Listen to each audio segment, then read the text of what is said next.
En este módulo trataremos los siguientes temas: productividad del campo natural y distribución estacional, factores que afectan la productividad del campo natural, el manejo del campo natural y la conservación del ambiente, el manejo del campo natural y los requerimientos del rodeo, y asignación forrajera en campo natural. En la provincia de Entre Ríos, los sistemas ganaderos de cría, que representan el 35% del stock provincial, se concentran en el centro norte de la provincia. La principal fuente de forrajera de estos sistemas ganaderos es lo que conocemos como campo natural.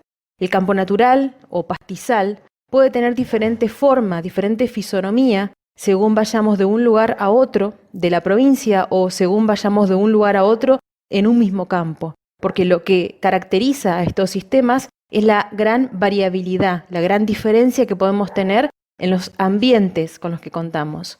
Entonces podemos tener un campo natural o un monte nativo o un bosque nativo con 3 estratos bien definidos: un estrato herbáceo dominado por gramíneas, los pastos, los que forman eso que llamamos campo natural o pastizal y que es la principal fuente forrajera. Podemos tener un estrato arbustivo dominado por especies como chilca, por ejemplo, y podemos tener un estrato arbóreo donde dominan especies leguminosas como el espinillo, el algarrobo y el ñandubay. Pero también podemos tener otro tipo de campo natural o de monte, donde por ejemplo el estrato arbustivo no se encuentra y simplemente tenemos árboles y pasto. O podemos tener otro tipo de campo natural más parecido a un verdadero pastizal natural, donde el estrato arbóreo y arbustivo no se encuentran y solamente tenemos pastos. Como en toda producción ganadera, conocer la productividad forrajera que tienen los diferentes recursos forrajeros con los que contamos es fundamental para ajustar el manejo. En el caso del campo natural, la productividad de este recurso es en promedio de unos 4.500 kilos de materia seca por hectárea y por año. Cuando hablamos de la distribución estacional de esta productividad, vemos que el 70% de la productividad se concentra en primavera y verano y el resto en otoño e invierno. Esto se debe a que el pastizal natural, el campo natural, está dominado por especies de verano, cuya mayor tasa de crecimiento se concentra en primavera y verano, y tenemos una menor proporción de especies invernales, por lo que el aporte en esta época del año también es menor. Cuando pensamos cuáles son los factores que afectan la productividad del pastizal, una de las que surge en primer término es el nivel de precipitaciones.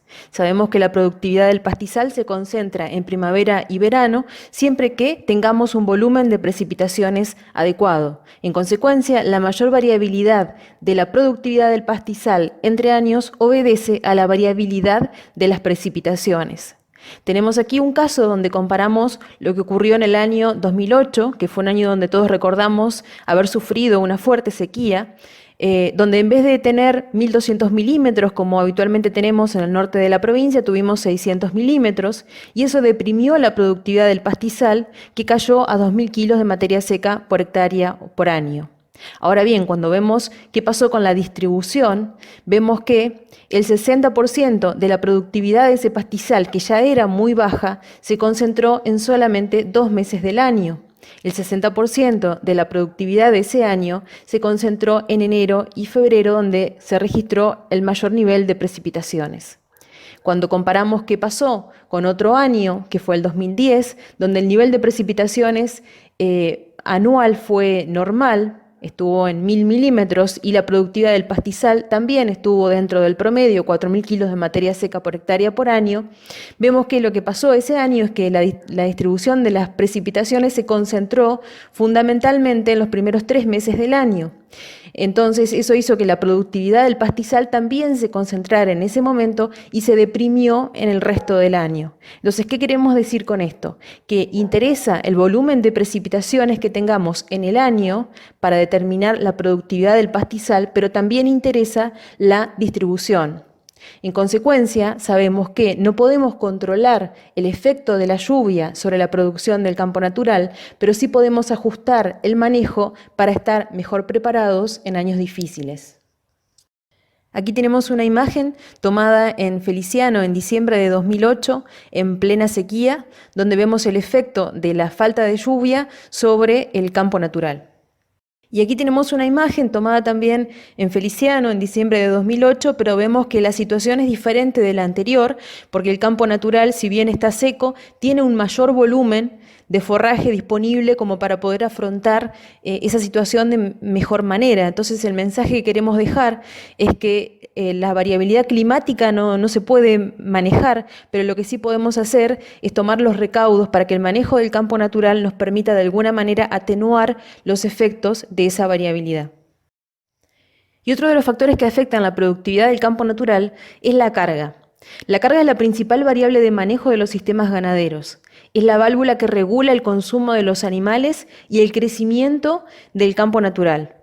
Lo que debemos saber es que en los sistemas pastoriles hay dos variables que están jugando. Por un lado, queremos que los animales consuman pasto, que consuman lo máximo posible, porque sabemos que eso lo vamos a poder transformar en carne.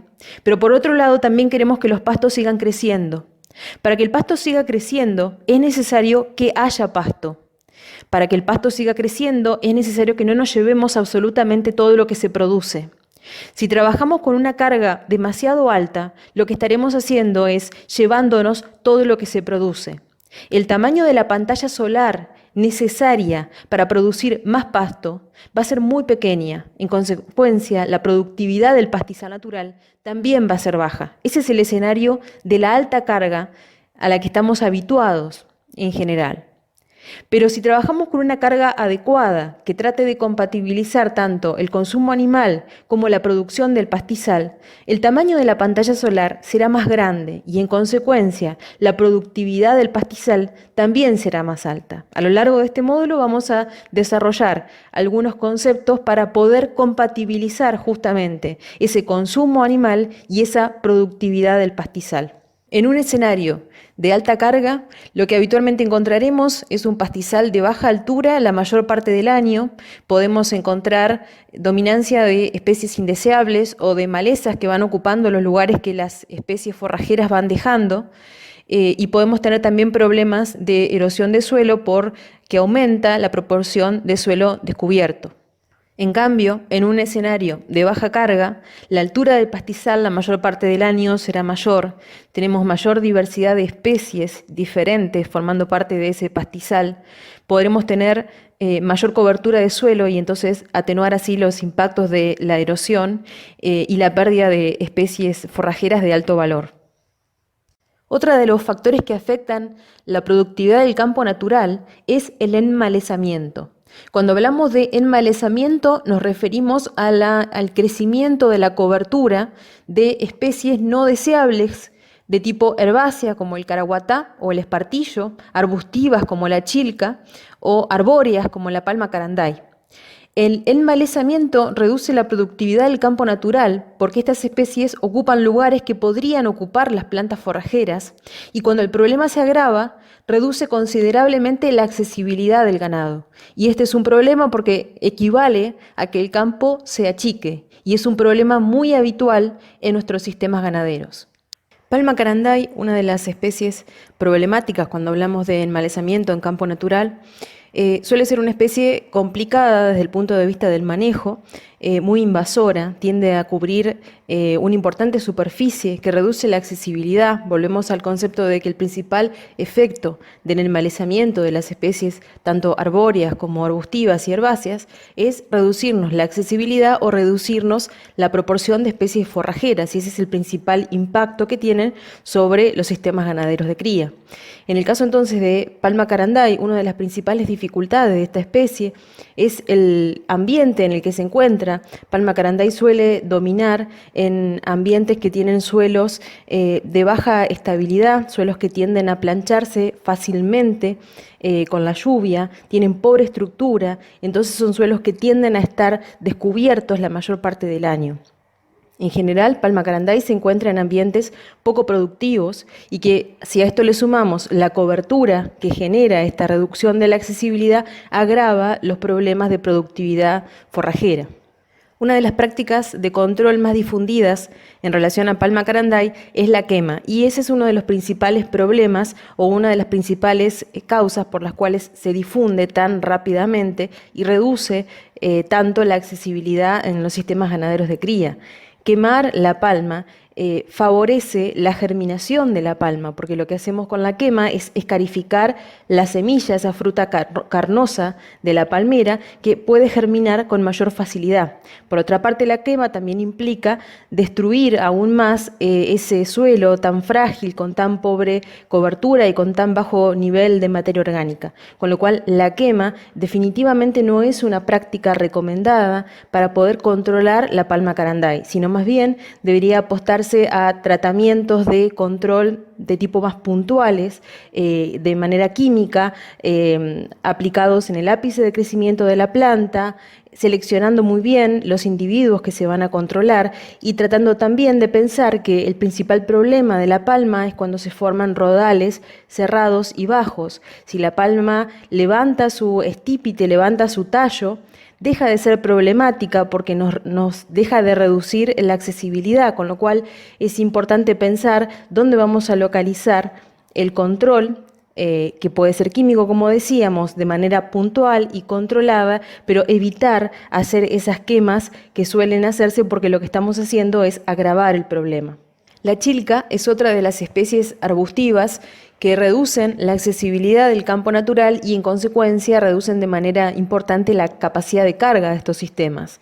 Es una de las especies más difundidas.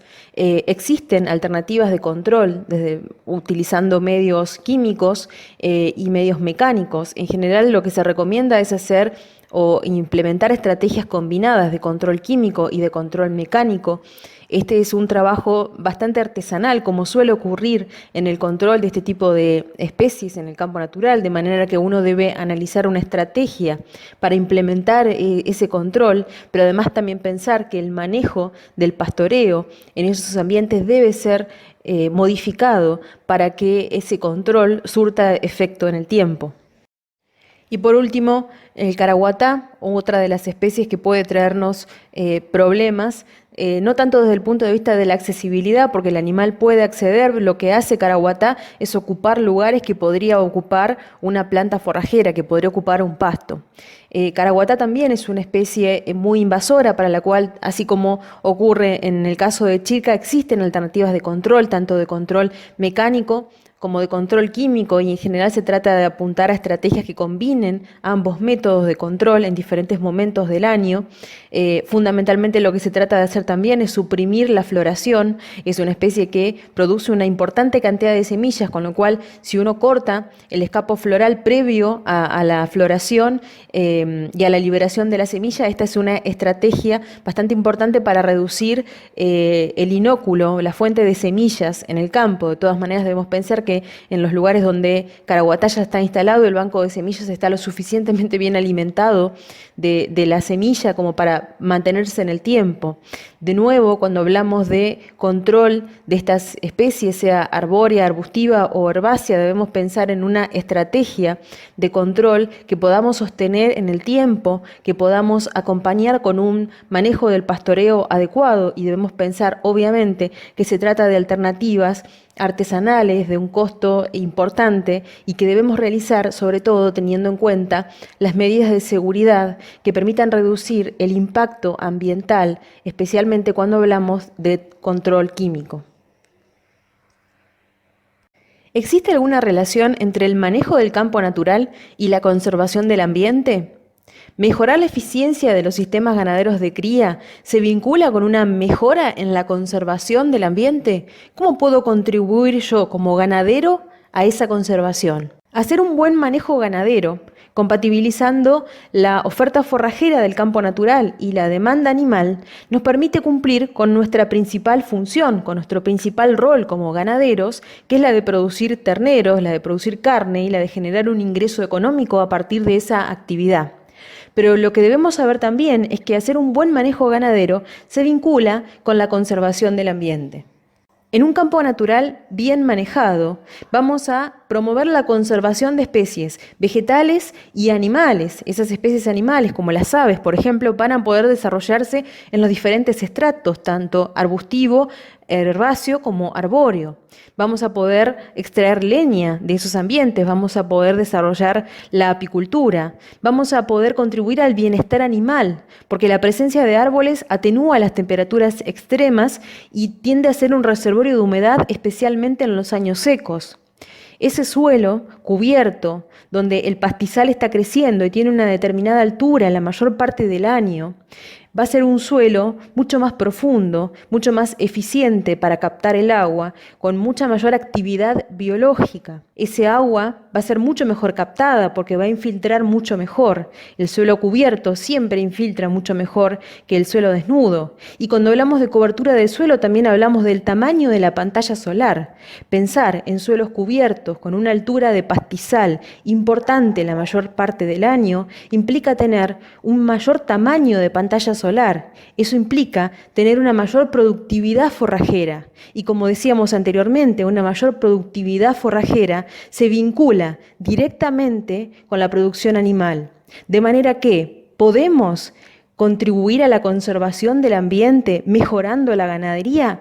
Claro que sí, lo que tenemos que hacer es ampliar un poco nuestra visión y dejar de pensar en que solamente somos ganaderos, sino que también tenemos que pensar en cuál es el ambiente que estamos preservando con un buen manejo ganadero. Si nos encontramos en un campo natural degradado, donde no logramos compatibilizar la oferta forrajera y la demanda animal, todas las funciones que fuimos destacando, tanto productivas, económicas como ambientales, se van a ver deterioradas. Es probable que la productividad ganadera sea muy baja, que el ingreso económico sea muy bajo y que también perdamos especies, tanto vegetales como animales. La productividad forestal y la productividad apícola se van a ver alteradas en estos ambientes degradados, pero también se va a ver afectado el bienestar animal. En general vamos a tener temperaturas mucho más extremas, producto de que nos están faltando estratos. Vamos a tener un suelo mucho más pobre, mucho más deteriorado, con menor cobertura, que en consecuencia va a tener menor actividad biológica, menor capacidad de captura de carbono, menor profundidad, menor capacidad de retención de agua. Y finalmente vamos a tener un tamaño de pantalla solar mucho menor. Eso se traduce en una menor productividad forrajera y en una menor capacidad de carga, una menor receptividad de nuestros sistemas. En consecuencia, esto se traduce en un círculo vicioso que va generando cada vez más deterioro productivo, económico como ambiental. De manera que la respuesta a la primera pregunta que hacíamos de si el manejo ganadero se vincula con la conservación del ambiente, claramente sí. Si mejoramos el manejo ganadero, podemos mejorar y podemos contribuir a la conservación del ambiente. Cuando pensamos en los requerimientos del rodeo de cría, vemos que la vaca es la principal categoría del sistema porque es la encargada de producir y de gestar los terneros. Representa entre el 50 y el 70% del total de los animales del rodeo y la mayor parte de los requerimientos de energía. Entonces, el manejo del campo natural debe realizarse considerando los requerimientos de la vaca de cría. Una manera de expresar los requerimientos de la vaca de cría es a través del equivalente vaca. El equivalente vaca corresponde a los requerimientos energéticos promedio diario de una vaca de 400 kilos que no gana ni pierde peso a lo largo del año, que cría un ternero y lo desteta con 160 kilos a los 6 meses y a su vez gesta otro ternero. La energía necesaria para que la vaca pueda hacer todo esto a lo largo del año, entonces representa el equivalente vaca. Un equivalente vaca, una ración, equivale a aproximadamente 10 kilogramos de materia seca y podemos calcular equivalencias entre las diferentes categorías animales, por ejemplo, comparando una vaca con un toro, una vaca seca o un ternero. De manera que, como los requerimientos nutricionales varían entre categorías, la carga ganadera expresada en equivalente vaca por hectárea es más precisa que la carga ganadera expresada en cabezas por hectárea. Hablábamos antes de que un buen manejo ganadero implica compatibilizar la oferta forrajera con la demanda animal. Entonces, veamos cómo se ve la oferta forrajera del campo natural en términos de energía. No veamos cuántos kilos produce, sino cuánta energía produce a lo largo del año un campo natural. Y esta es la curva de oferta forrajera expresada en energía del campo natural. Veamos entonces qué pasa con la curva de demanda energética, la demanda animal de la vaca de cría en términos de energía, y vemos cómo varía esa demanda energética a lo largo del año. Esta demanda energética de la vaca de cría está calculada para una vaca cuyo servicio ocurre entre octubre y diciembre, la aparición se inicia en junio y el destete ocurre a mediados de febrero. Pero cuando superponemos los dos gráficos, las barras de la energía que provee el campo natural y la línea de la energía que necesita la vaca, cuando trabajamos con una carga de un equivalente vaca por hectárea por año, vemos que la mayor parte del año nos falta energía. La mayor parte del año no podemos cubrir los requerimientos de la vaca de cría. Si no podemos cubrir los requerimientos de una vaca de cría, esa vaca pierde peso, pierde condición. Y una vaca que pierde condición claramente no se preña ni puede destetar el ternero a los 6 meses. Pero entonces, ¿cuál es la carga que me permitiría cubrir con los requerimientos de la vaca de cría? Para un pastizal que tiene una productividad forrajera de 4.500 kilos de materia seca por hectárea por año, lo más adecuado sería trabajar con una carga ganadera de 0,6 equivalente vaca por hectárea por año. Cuando superponemos los dos gráficos vemos que la mayor parte del año podemos cubrir los requerimientos de la vaca de cría. Eso se traduce en una mejor performance animal y en un mejor resultado productivo y reproductivo.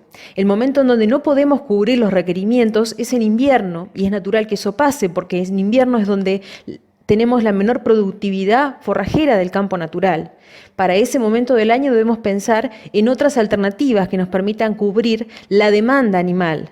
Podemos pensar en un diferimiento del pastizal desde la época de mayor crecimiento, la primavera y el verano, hacia el otoño y el invierno, o podemos pensar en otras estrategias que nos permitan incrementar la productividad del pastizal natural.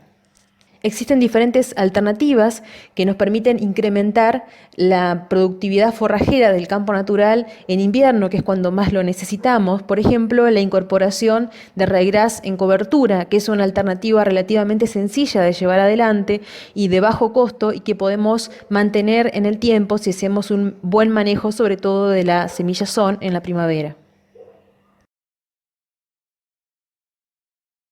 La asignación forrajera es la cantidad de forraje disponible por unidad de peso vivo animal, y es una muy buena medida para saber si estamos compatibilizando o no la oferta forrajera con la demanda animal.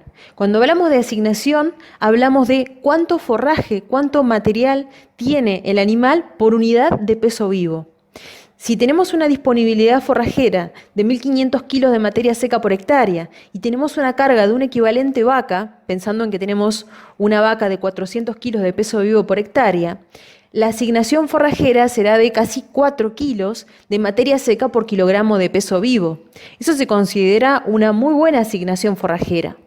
Pero si tenemos 750 kilos de materia seca por hectárea de disponibilidad, es decir, la mitad, y tenemos la misma carga, esa asignación forrajera es muy baja, es decir, que por cada kilogramo de peso vivo animal tenemos menos de 2 kilos de materia seca por kilogramo de peso vivo.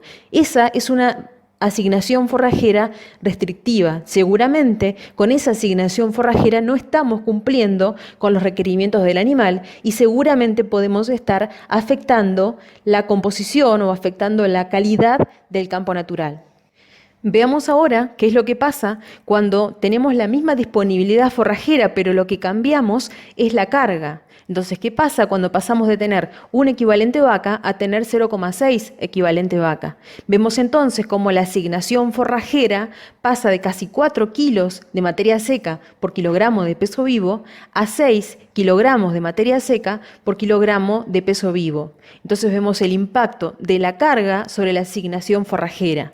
Trabajar con mayor asignación forrajera implica que el animal puede lograr cubrir sus requerimientos, podemos trabajar con mayor disponibilidad de pasto, podemos trabajar con mayor altura de pasto la mayor parte del año. Como recordarán, eso también implica trabajar con un tamaño de pantalla solar mucho mayor, dejar más pasto remanente a lo largo del año con el animal en pastoreo implica que la productividad forrajera también pueda mejorar.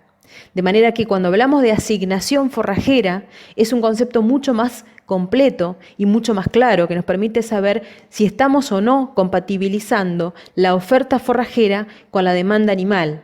Y de manera similar a lo que ocurría con la carga expresada en equivalente vaca, cuando relacionamos la oferta con la demanda forrajera tenemos mucha mayor información para tomar mejores decisiones.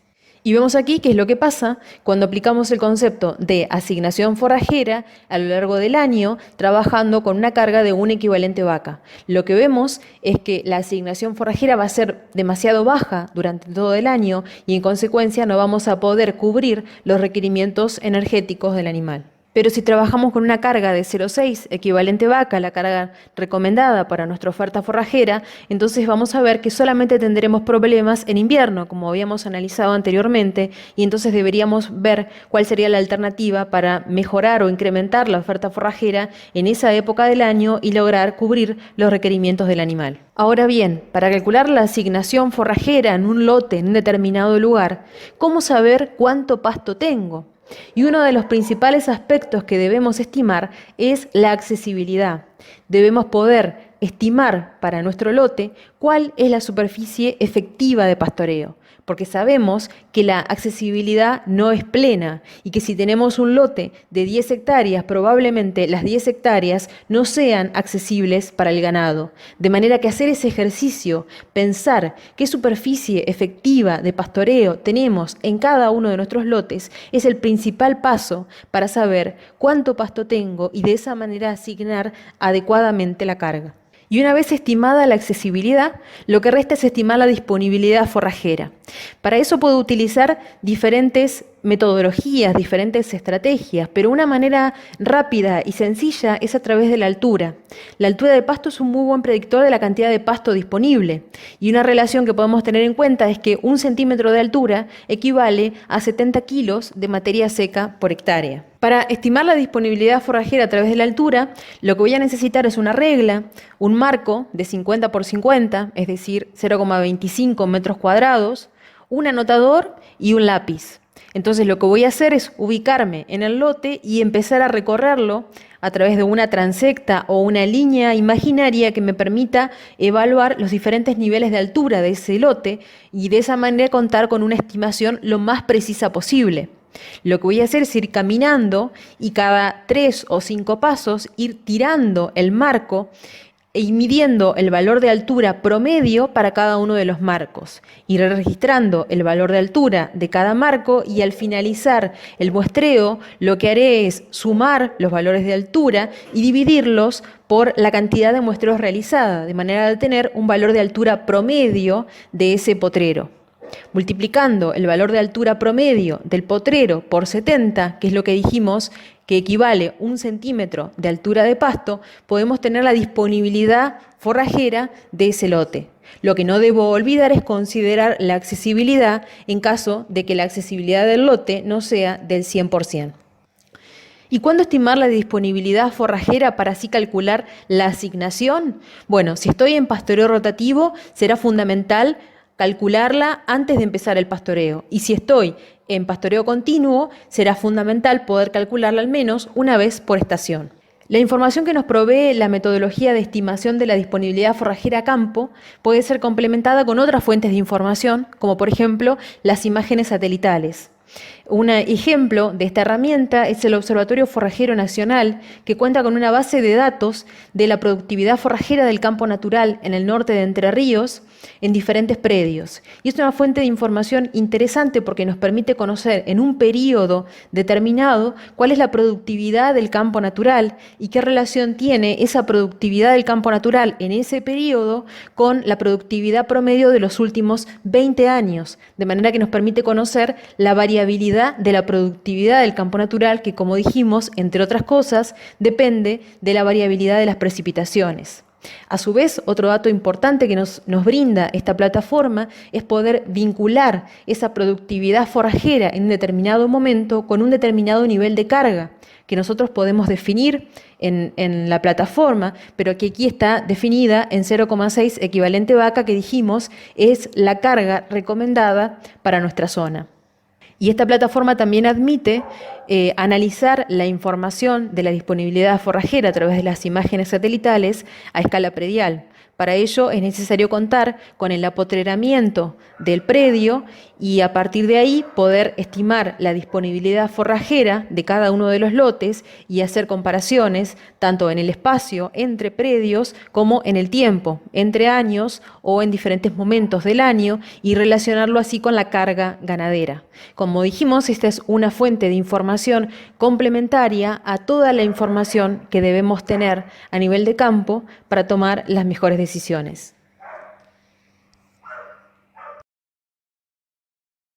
Aquí finalizamos el módulo 3, manejo y asignación de campo natural. Por consultas les dejo a disposición mi correo electrónico y seguimos en contacto.